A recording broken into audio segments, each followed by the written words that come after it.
ተመልካቾቻችን ስሜ ታፈራው ሲሳይ ይባላል በገቢዎች ሚኒስቴር የዋጋ ትልልፍ ኦዲት የሥራ ሂደት አስተባባሪ ነኝ በዚህ ዝግጅት የዋጋ ትልልፍ ምንነትንና የኦዲቱን ሁኔታ እንዲሁም ከዓለም አቀፍ ሁነቶች ጋራ ያለውን ግንኙነት እንመለከታለን ማለት ነው በቅድሚያ የዋጋ ትልልፍ ማለት ምን ማለት ነው የዋጋ ትልልፍ ማለት ግንኙነት ባላቸው ሰዎች መካከል የሚደረግ የግብይት ዋጋ ነው የግብይቱ ዋጋ በትክክለኛው በገበያ ዋጋ መርህ መሰረት እንዲሆን ይጠበቃል በመጀመሪያ ፍቻቸውን ማየት የግድ ይለናል ማለት ነው ግንኙነት ያላቸው ሰዎች ማለት ምን ማለት ነው ግንኙነት ያላቸው ሰዎች ማለት ሁለት ሰዎች እርስ በርሳቸው አንዱ የሌላኛው ተጽኖ መፍጠር ሲችል ሐሳብ ማስቀየር ሲችል ውሳኔ ማሰጠት ሲችል አንዱ ባንዱ ትዕዛዝ መሰረት ወይንም ሐሳብ ወይንም ደግሞ ጥያቄ መሰረት ስራዎችን ሊያከናውን የሚችልበት ሁኔታ ካለ ሁለቱ ሰዎች ግንኙነት አላቸው ተብሎ ይታሰባል ወይንም ደግሞ ሁለቱን ሌላ በሶስተኛ ወገን አማካኝነት ግንኙነት ሲኖራቸው ግንኙነት አላቸው ተብሎ ይወሰዳል ማለት ነው አንድ ኤ የተባለ ግብር ከፋይ ቢናሲ ሁለት ግንኙነት ያላቸው የሌላቸው ሲሆን በኤ አማካኝነት ሁለቱ ግንኙነት እንዳላቸው ይቆጠራል ማለት ነው ምክንያቱም ኤ የተባለው ግብር ከፋይ ቢናሲ በቀጥታ ግንኙነት ባይኖራቸው እንኳን በኤ አማካኝነት ኤ በእነሱ ላይ ትዕዛዝ ሐሳብ ማንኛውም አይነት ውሳኔ የሚያስቀይር ሁኔታ ላይ በሚገኝበት ጊዜ በኤ አማካኝነት ግንኙነት አላቸው ተብሎ ይወሰዳል ማለት ነው እንግዲህ የግብር አስገቢው መስሪያ ቤት ወይንም ባለስልጣኑ ግንኙነት የላቸውም አንዱ ባንዱ ላይ ውሳኔ መስጠት አይችልም አንዱ ባንዱ ላይ ሐሳብ ማስቀየር ሐሳብ መስጠት አይችልም ብሎ እስካላመነ ድረስ ዝምድና ያላቸው ሰዎች ግንኙነት እንዳላቸው ይቆጠራል ማለት ነው ዝምድና ሲል ምንድነው የትዳር አጋር በፊርማም ሆነ አለ ፊርማ አብረው የሚኖሩ ሰዎች እንደተጋቡ ይቆጠራል ግንኙነት አላቸው ከዛም አልፎ ደግሞ ቅድማያት አያት እንዲሁም እናት አባት አክስት አጎት እህት ወንድም ከነ ልጆቻቸው ግንኙነት አላቸው ተብሎ ይታሰባል እንዲሁም ደግሞ የጉዲፈቻ ልጅ እናትና አባትን ጨምሮ በዚሁ በትራንዛክሽን ላይ ግንኙነት እንዳላቸው ይቆጠራል ይሄ የሚሆነው ምንድነው ግብር አስገቢው መስሪያ ቤት እነዚህ አካላት አንዱ ባንዱ ላይ ተጽኖ መፍጠር አይችልም የሚለውን እስካላመነ ድረስ እነዚህ በሙሉ ግንኙነት አላቸው ተብሎ ይወሰዳል ማለት ነው እንግዲህ እነዚህ ግንኙነት ያላቸው ሰዎች ግብይት ሲፈጽሙ ነው ይያልን ያለ ነው የዋጋ ትልልፍ ማለት ከዚህ ጋር ነው የሚገናኘው ግብይት ራሱ ምን ማለት ነው ግብይት ማለት የእቃ የአገልግሎት ሽያጭ ማለት ነው እቃና አገልግሎት መሸጥ መቀበል እንዲሁም ደግሞ ግዙፋዊ ህልወት ያላቸው እቃዎችን የካፒታል እቃዎችን ጨምሮ መሸጥ መግዛት መጠቀም እንዲሁም ደግሞ ማዋስን ጨምሮ እዚህ ውስጥ ይካተታል በተጨማሪ ግዙፋዊ ህልወት የሌላቸው ሀብቶች መሸጥ መግዛት የመጠቀም መብት መስጠት ሁሉንም ያካትታል ማንኛውም አገልግሎት እንዲሁም ደግሞ የፋይናንስ አገልግሎት መስጠት መቀበል እንዲሁም የግብር ከፋዩን ግብር የሚከፈልበት ገቢ እስከነካ ድረስ ግንኙነት ባላቸው ሰዎች መካከል የሚደረግ ማንኛውም ውል ማንኛውም የመጠቀም መብት በሙሉ በግብይት ላይ ይካተታል ማለት ነው እንግዲህ ግንኙነት ያላቸው ብለን ፍቺ የሰጠናቸው አካላት የሚገበያዩበት የግብይት ዋጋ አርምስ ሌንግዝ ወይንም ደግሞ የገበያን ሁኔታ መርህ የተንተራሰ መሆን አለበት ብለን ስንል የገበያ ዋጋ ራሱ ምን ማለት ነው የሚለውን ማየት ያስፈልገናል የገበያ ዋጋ በአንድ ቦታ በአንድ ጊዜ ለአንድ ግብይት የእቃ ወይንም ደግሞ የአገልግሎት ሁኔታዎች ለዛ የገበያው ጊዜ ላይ የተሰጠ መደበኛው ዋጋ ነው ማለት ነው ስለዚህ ግንኙነት ያላቸው ሰዎች የሚገበያዩበት ዋጋ በዚህ የገበያ ዋጋ መርህን የተንተራሰ መሆን እንዳለበት ህጋችን ያስቀምጣል ማለት ነው በተረፈ ግንኙነት ያላቸው ሰዎች የሚገበያዩበት ዋጋ ከሌላቸው አንፃር ተነጻጽሮ ተመሳሳይ መሆን አለበት ብለን ስንል ተመሳሳይነት በምን ይለካል እንግዲህ ሁለት ነገሮች ምናነጻጽረው ተመሳሳይ የሆነ ነገር ባለበት ብቻ ነው ተመሳሳይ ነገሮች ባለበት ማለት ምን ማለት ነው የእቃው ብዛት የእቃው ጥራት የሚሰጠው ጥቅም እንዲሁም ደግሞ የእቃው ሁኔታ ውስጡ የያዛቸው ኢንግሬዲየንትስ በሙሉ ግምት ውስጥ ይገባል። የጉድዊል ከሆነ ደግሞ እሱን ሁሉ ተካቶ ተመሳሳይ ነገር ላይ ፍጹም ተመሳሳይ በሆነ ነገር ላይ ነው የሚነጻጸረው። በማይመሳሰል ነገር ላይ ንጽጽሮች አይከናወንም ማለት ነው። እንግዲህ ግብይቶቹ የሚነጻጸሩ ነው ብሎ ለመወሰን ግንኙነት ያላቸው ሰዎች ሲገበያዩ የተጠቀሙበትን ማንኛውም አይነት የኢኮኖሚ ሁኔታዎች በሙሉ ግንኙነት የሌላቸው የተጠቀሙበትን መሆኑን ማረጋገጥ ያስፈልገናል ማለት ነው። እንግዲህ አርምስ ሌንግዝ ይሁን የግብይት ዋጋ ብለን ካልን ካልሆነ ምን ይደረጋል የሚለውን ማየት ይጠበቅብናል። እንግዲህ የዋጋ ማሸጋገርን ለመከላከል የወጣ መመሪያ አለ 981/2016 ይህ መመሪያ ዓለም አቀፍ ኢኮኖሚ ትብብርና ልማት ድርጅት ኦኢሲዲ ጋይድላይንን መሰረት ተደርጎ የወጣ ነው። ይሄ እንግዲህ የዋጋ ማሸጋገርን ለመከላከል የወጣ መመሪያ ነው። እንግዲህ የኦኢሲዲ ጋይድላይንን የተንተራሰ ነው ብንልም እንኳን ያ ጋይድላይን ይህንን መመሪያ ለፍቺነት በዋናነት እንድንጠቀም ህጉ አስቀምጦልናል።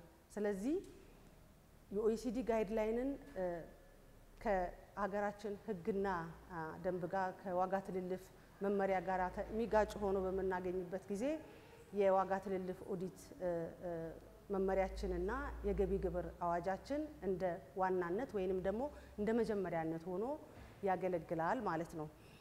ስለዚህ ግብር ከፋዮች ግንኙነት ካላቸው አካላት ጋር ያደረጉትን ግብይት በሙሉ አመታዊ ገቢያቸውን በሚያሳውቁበት ጊዜ አብረው ዲክሌር ማድረግ እንዳለባቸው ህጉ ያስቀምጣል።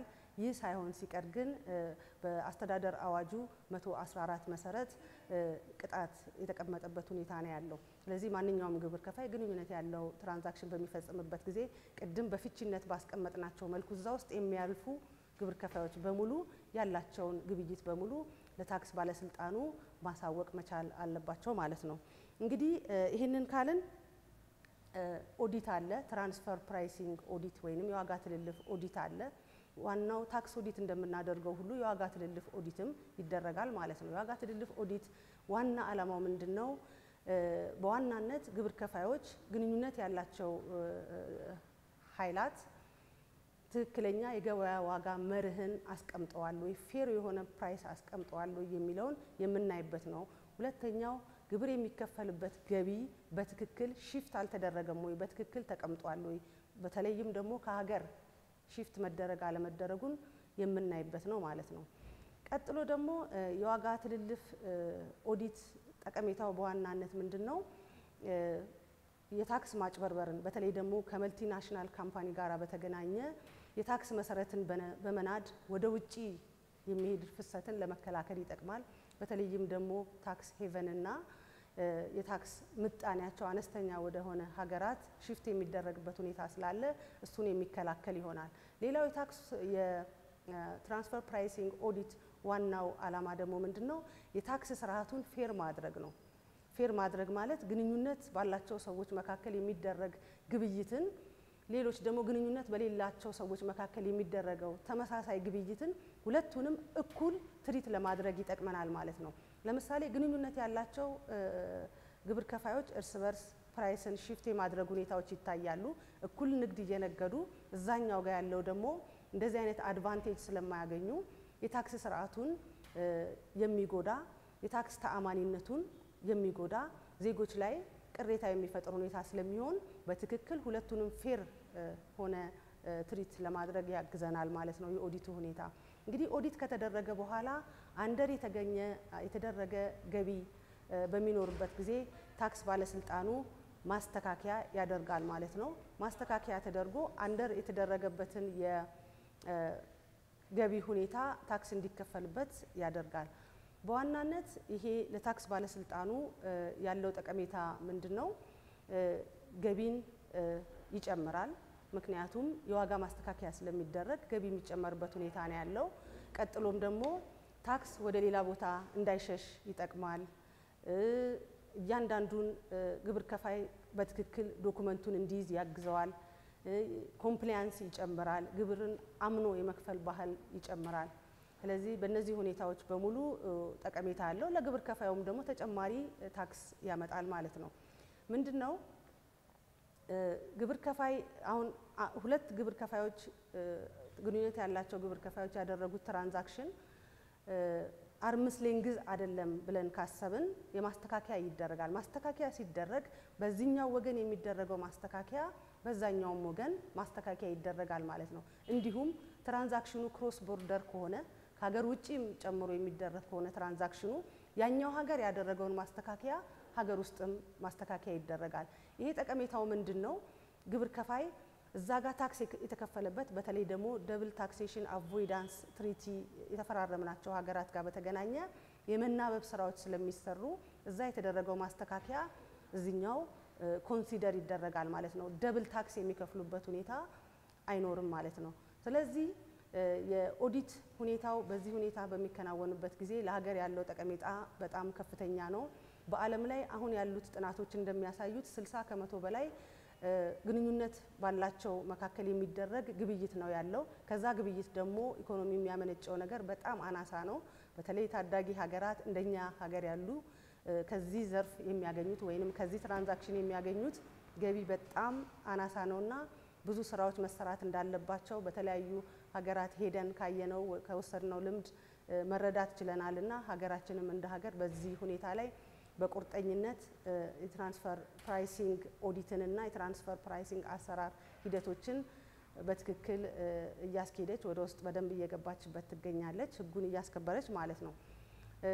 የዋጋ ትልልፍ ከኦኢሲዲ ጋይድላይን ጋራ አላይን ያደርጋል። አገር ውስጥ ታክስ ላይ ያለው ዋጋ ትልልፍን በተመለከተ ከውጭ ሀገራት ጋራ አላይን የሚያደርግበት ሁኔታዎች አሉ። ለምሳሌ ኦኢሲዲ ጋይድላይን ላይ የትራንስፈር ፕራይሲንግ ኦኢሲዲ ጋይድላይን ላይ አላይን ያደርጋል ማለት ነው እና ከታክስ ህጉ ጋራ የመናበብ ሁኔታዎች አሉ። በሁለተኛ ደረጃ ደግሞ የቤብስ ማለት ቤዝ ኢሮዥን ኤንድ ፕሮፊት ሺፍቲንግ አክሽኖች ጋራ ይናበባል። በተለይም ከአክሽን 13 ጋራ ያም ካንትሪ ባይ ካንትሪ ሪፖርቲንግ ነው። ግብር ከፋዮች ሎካል ፋይል አላቸው፣ እንደገና ማስተር ፋይል አላቸው። ውጪ ካለው ድርጅት ጋራ የሚያደርጉት ሙሉ ትራንዛክሽንን የሚያሳውቁበት ማለት ነው። እንደዚህ በዚህ ሁኔታ ከውጪ ሁኔታዎች ጋራ ከዓለም አቀፍ ሁነቶች ጋራ አላይን የሚያደርግበት ሁኔታ ነው ያለው። በተረፈ ለግብር ከፋዮች ያው በደንብ ማስገንዘብ የሚገባን ቅድም በዲፊኒሽኑ በተቀመጠው መሰረት ግብር ያላቸውን ግብር ግንኙነት ያላቸውን ማንኛውም ትራንዛክሽን ለግብር አስገቢው መስሪያ ቤት በትክክል እንዲያሳውቁ ነው። ወደ ቅጣት እንዳይሄዱ ከወዲሁ መምከር እንፈልጋለን።